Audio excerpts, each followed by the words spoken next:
नमस्ते दोस्तों, क्या आपने कभी सोचा है कि मानव जन्म को इतना दुर्लभ क्यों कहा जाता है? सनातन ज्ञान के अनुसार इस ब्रह्मांड में केवल मनुष्य ही नहीं बल्कि असंख्य जीवन रूप मौजूद हैं। कहा जाता है कि आत्मा 84 लाख योनियों में यात्रा करती है, यानी अलग अलग जीवन रूपों में जन्म लेती है।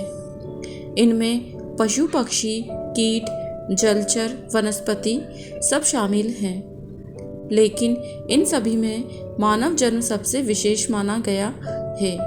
क्यों? क्योंकि मनुष्य ही वह एकमात्र जीवन रूप है जिसके पास चेतना का चुनाव करने की क्षमता है। एक पशु अपने इंस्टिंक्ट्स से चलता है, लेकिन मनुष्य के पास सोचने की शक्ति, सही गलत समझने की शक्ति और सबसे महत्वपूर्ण आत्मा को पहचानने की योग्यता है। यही कारण है कि मानव जीवन को स्पिरिचुअल अपॉर्चुनिटी कहा गया है। यह केवल जीने, कमाने और मरने के लिए नहीं, बल्कि अपने असली स्वरूप को जानने के लिए है। हर आत्मा को बार बार मानव जन्म नहीं मिलता। कर्मों के अनुसार आत्मा अलग अलग योनियों में जाती है और बहुत लंबी यात्रा के बाद उसे फिर से मानव शरीर मिलता है।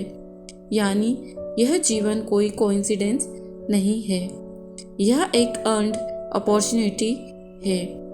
मानव जन्म इसीलिए दुर्लभ है क्योंकि यही एक अवस्था है जहाँ से आप नीचे भी जा सकते हैं और ऊपर भी उठ सकते हैं। यही वह बिंदु है जहाँ से आप मोक्ष की ओर बढ़ सकते हैं।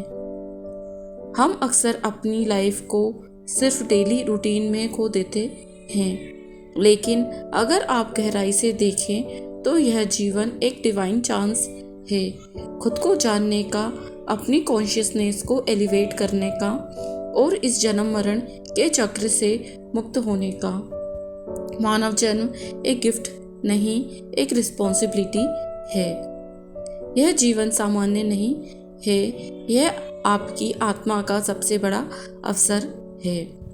अगर आपको लाइफ पर्पस, स्पिरिचुअलिटी और सनातन ज्ञान समझना पसंद है तो चैनल को सब्सक्राइब ज़रूर करें। इस सीरीज़ में हम रोज़ आपकी आत्मा की यात्रा को डिकोड करेंगे। हरे कृष्णा।